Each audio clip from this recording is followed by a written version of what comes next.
Good morning, and what a great way to start the day.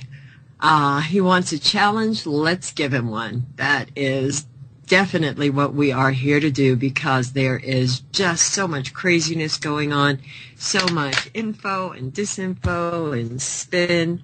We're here to sort things out and put a focus on some of the news you might not have access, the things that you're not hearing about in the mainstream. Although there was a snippet of good news that I heard, that there is some kind of an agreement that they came to in the Ukraine, the people of the Ukraine, and that they actually will have a way, listen carefully people, because this is important, they will have a way to rewrite their laws so that they can change the powers that the president has. They want to restore their constitution from 2004.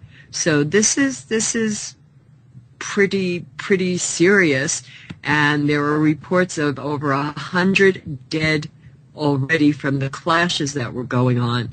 And I just say the blood of these people is on the hands of the United States for the actions that took place there with our politicians and others and our agents that went in to cause and foment more unrest and more division between the people.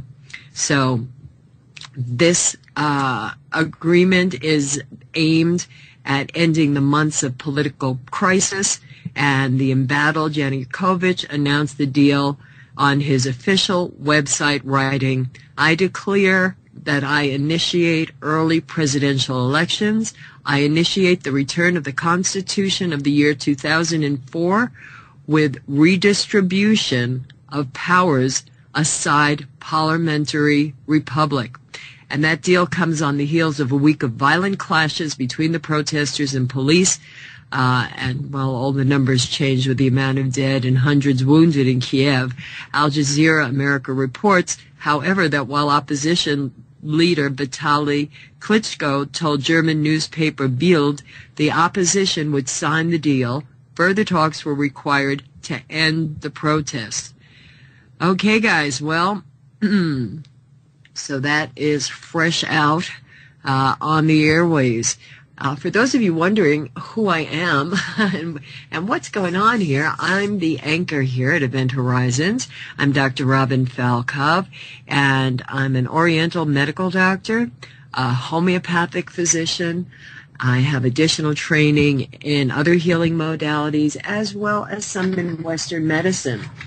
My website is healthfreedomrights.com, and that is my focus, protecting our health freedom rights, all of our rights, especially our right to have access to the necessary information that is getting more and more, difficult to locate. Gosh, it just, I've got my workarounds, and I try to share that with you all, and I hope you made note and bookmarked the websites. And they are greenmedinfo.com. That's Sayer G's largest in the world, I believe, database, that integrates the different pharmaceutical medications, your supplements, your foods, your exercise, your herbs, so many different aspects of our life and things that we come in contact with that we need more information about. And so many elderly are on, oh my gosh, they're on 4, 5, 6, 7, 8, even 9 or more prescriptions at one time, and it just wreaks havoc on the body. So you can look up all those interactions at Green Med Info. You can get information for free at lifeextensionfoundation.org, lef.org, as well as at gordonresearch.com. Great sites, great ability to look up conditions that concern you, look up different foods, look up different medicines. All good, my friends, but you need to do the checking. I will share a story with you when I was out last night, and as I tell you all, I talk to everybody, and I truly do, and I was in Trader Joe's, and gosh, how do I start this? You know, I met a woman there with some really severe health concerns. Really nice lady, she and her friend. We enjoyed talking for a bit. But the challenge was, you know, I'm happy to present people with some information where they can learn more. But the challenge is when someone tells you, well, I don't want to disappoint my doctor and try something new. He would just be so disappointed. And, you know, guys, recognize if your doctor has a closed mind and you can't open it, why should you limit yourself to the care that you'll be getting? You know, it just does not add up. And I find that very concerning, and I came back and I just mentioned the details I shared with you briefly without going into the personal things that were shared. And he couldn't understand that people would be locked in like that they would voluntarily lock themselves in. But that's what happens. And, you know, it's a fine line. One of the biggest things in healing is that the patient feel empowered. They feel confident in the physician and the choices that they're making. And it certainly is not my place to try to take away from somebody's confidence or you know, belief in what they're doing. I just want to present options. That's what my goal and my responsibility is, to present options and let somebody make up their own mind. And that's it. And if they're happy where they are, then you just leave it at that and respect the individual's right to choose. So it's something just recent, and it's something I want you guys to think about, and think about situations like that. Dr. Husser will be back with us on Wednesday morning. I know how much you all enjoy when he is on. So get your questions ready for us. Questions about arthritis, how it impacts your life, what are warning signs, how do you tell what kind it is, what can you do to deal with it and make your life easier. Lots of things that we will be going over, but it really helps when you have your questions at the beginning so I can share them with Dr. Husser, because of course now our Wednesdays are much busier. We start with Gail Marie, and we will have some really focused guidelines for how we evaluate things. And I think that's priceless, because maybe it's not for you, but maybe there's something that will resonate with you, and it's like, I just didn't look at it that way. Or I know when I've had a session with Gail suddenly, and it's just very like a friendly communication, and Gail just has a way of focusing in, and suddenly I'm thinking about stuff I haven't thought of in years, not since I was a little girl, and you make connections, and it's just, wow, I never looked at it with those eyes in that light. I never saw it that way. And that's helpful. It was not any big, a big moment of revelation, but it was just, okay, connecting the dots there. And that is so important. I also wanted you all to know, that we will be hearing from, or I maybe even seeing, Dr. Ken Johnston today. He leaves for Geneva, Switzerland for this big meeting about Mars One, and we wish him well. It will be very exciting to get the update when he returns. And he's in the running, guys. He's in the running, and I know he's very excited. And all good. All good. There's lots of other news now. We're looking at Venezuela, where the protests are continuing and the violence is escalating there as well. So out of Caracas, we have a report that security forces faced off with demonstrators in the streets that were blocked by burning barricades in several Venezuelan cities on Thursday in an escalation of protests against President Nicolas Maduro's socialist government, witnesses have said. At least 5 people have died since the protests turned violent last week. with some injured and arrested. The demonstrators, mainly students, blame the government for violent crime, high inflation, shortages of many products, and the alleged repression of opponents. In affluent East Caracas overnight, security forces fired tear gas and bullets, chasing youths who threw Molotov cocktails and blocked streets with burning trash. These are reports from witnesses. Residents in middle-class neighborhoods banged pots and pans in a traditional form of protest, and demonstrators went out again from early on Thursday. I declare myself in civil disobedience, read one banner held up by demonstrators spread across a Caracas road. There were similar scenes in the western Andean states of Táchira and Mérida that have been especially volatile since hardline opposition leaders called supporters onto the streets in early February demanding Maduro's departure. In San Cristobal City, which some residents are describing as a war zone, many businesses remained shut as students and police faced off in the streets again on Thursday. With local TV channels not covering the unrest, Venezuelans are turning to social media to swap information and images, though falsified photos are also circulating. Tensions have escalated since opposition leader Leopoldo López, a 42-year-old Harvard-educated economist, turned himself into troops this week. He is being held in Caracas's Ramo Verde jail and faces charges of fomenting the violence. Does he have affiliations with the United States? Because the hands of the United States were busy at work there in Venezuela as well. So, here's a quote: "Change depends on every one of us. Don't give up." That's from Lopez's wife, Lilian Tintori, and that went out via Twitter. And there are allegations of a coup.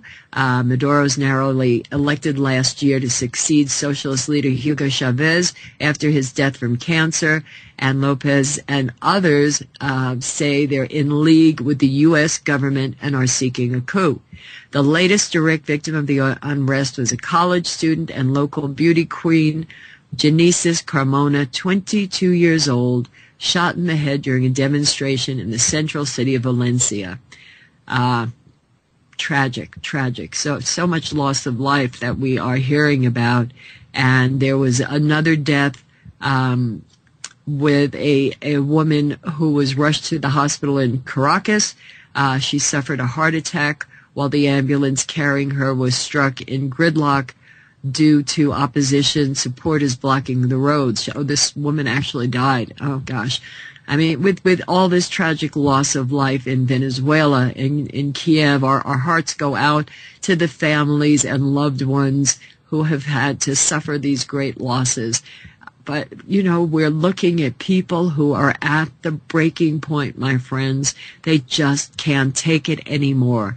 So we have the final summation here on this report about Venezuela. There's no evidence the military, which was the decisive factor in 2002, may turn on Maduro now. Detractors call Lopez a dangerous hothead. He has frequently squabbled with fellow opposition leaders and was involved in the 2002 coup, even helping arrest a minister. Though the majority of demonstrators have been peaceful, an increasingly prominent radical fringe, gosh, I wonder who's motivating them, has been attacking police, blocking roads, and vandalizing buildings. Rights groups say the police response has been excessive, and some detainees say they were tortured. So let me give this headline to producer Jerry, and I have to see if, I think, yes, I for the Ukraine. So if we could get Wendi on the line. Wendi is filling in for Melanie Vritschan, our team member who covers the area of covert technology, and Melanie is at a meeting, but we're going to have some follow-up on this legal case that was taken. Hello. Hi, Wendi. How are you?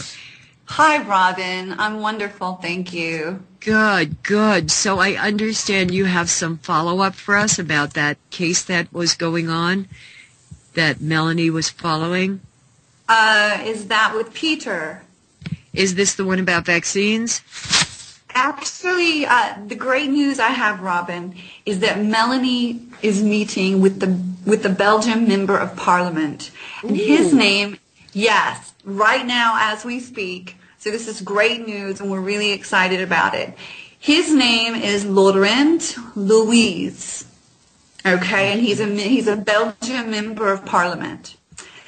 So I just got a text message from her, and she says that he is ready to talk about the victimization of citizens all over the world. So the citizens that are being victimized by remote influencing technologies.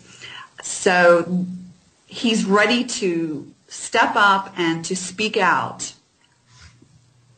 Very exciting news. Yes. So he's ready to address the issue also in Parliament. So she's meeting him right now, and she sent me a text message, and she says that he's very dedicated and committed to doing this. And so we are happy to have him in our corner, to say the least.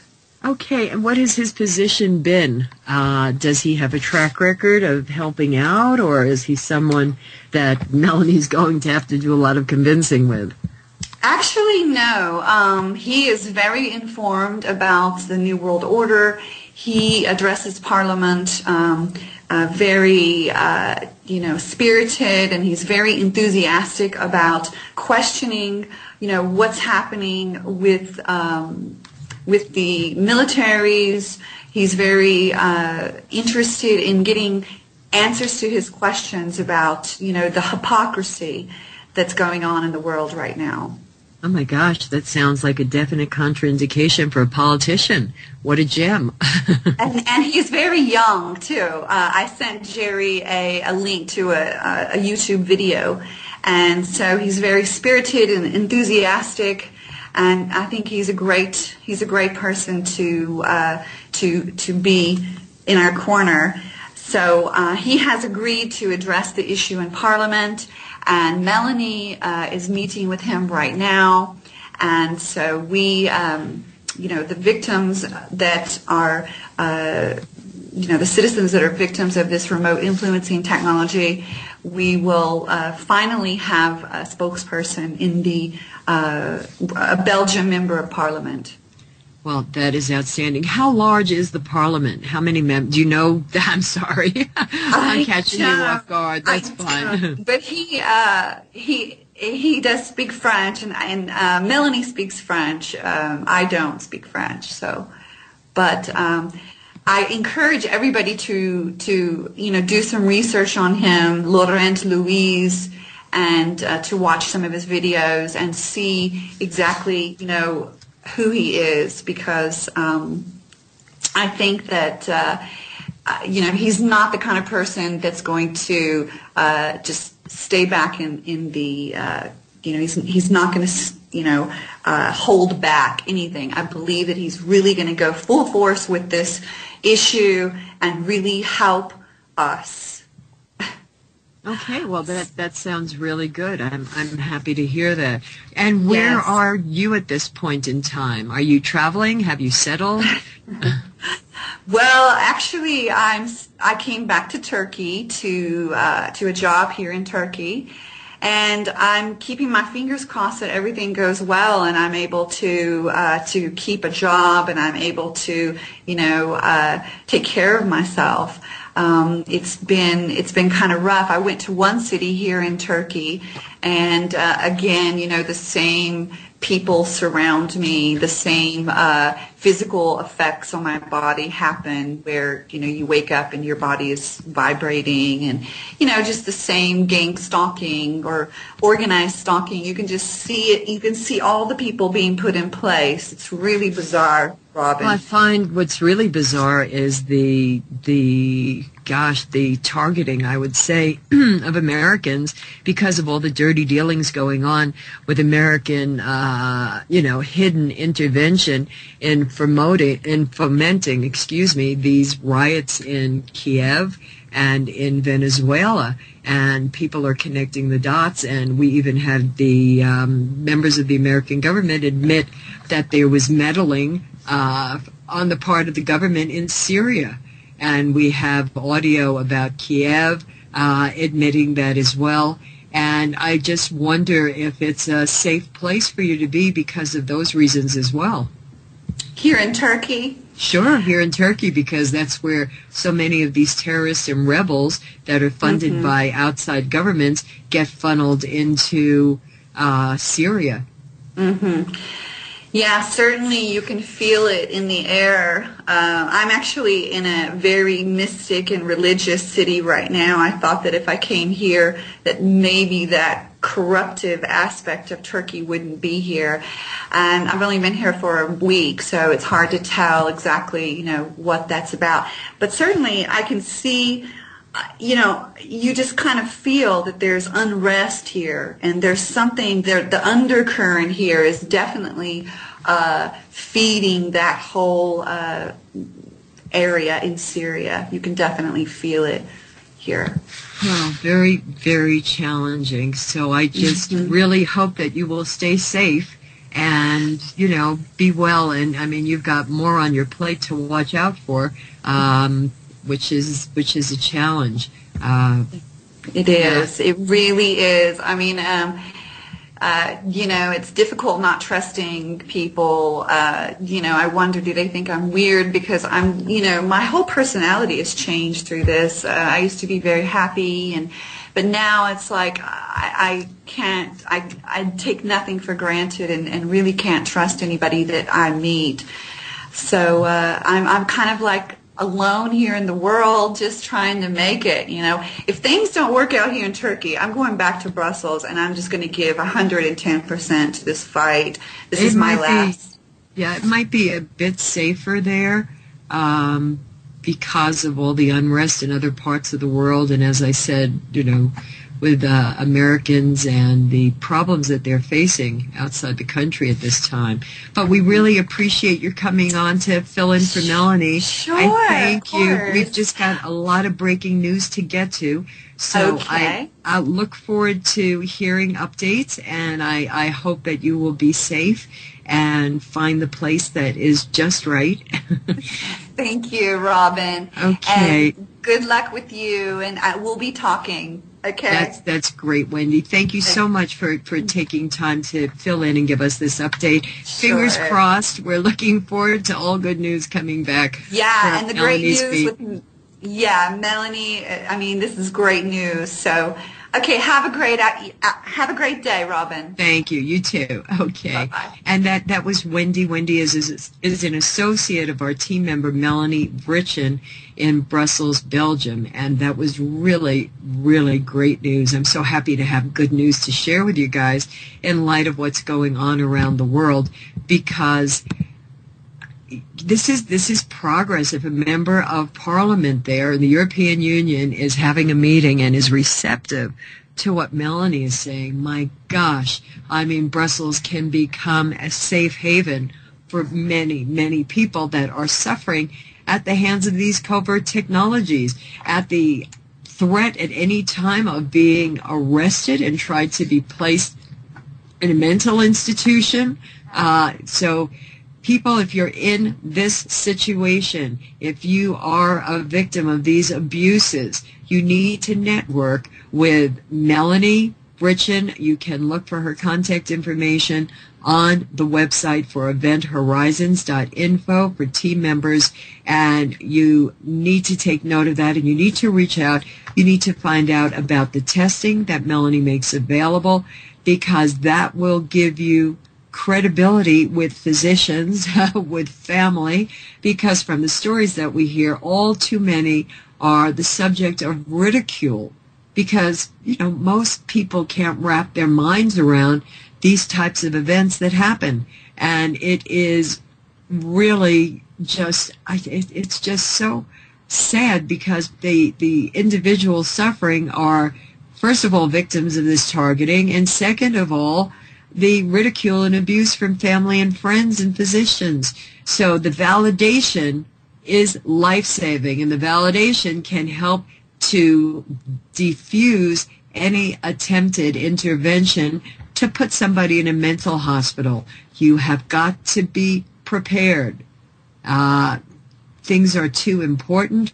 We need to be protecting ourselves and looking at this three-dimensional, four-dimensional, five-dimensional, however many levels this chess game is going on, you gotta be prepared. And your best support is to reach out to your coworkers, your family, your friends, your neighbors, and get these relationships in place so that in the event of some unknown disaster, that's your first line of defense, the people around you. Reach out, make somebody's day brighter, smile at them. I mean, look at the stress around the world. People have loved ones, they have families, they have friends that are in other countries, and they're worried about what is taking place. So it's time to be a little bit nicer to each other, my friends, and it's real easy to do that because you'll be amazed. You'll feel so good when you make those first initiatives and you get a big smile back, or somebody will look around, are they smiling at me? I mean, there's so many things, but you have that power, so use it. I'm hearing wonderful news, full news.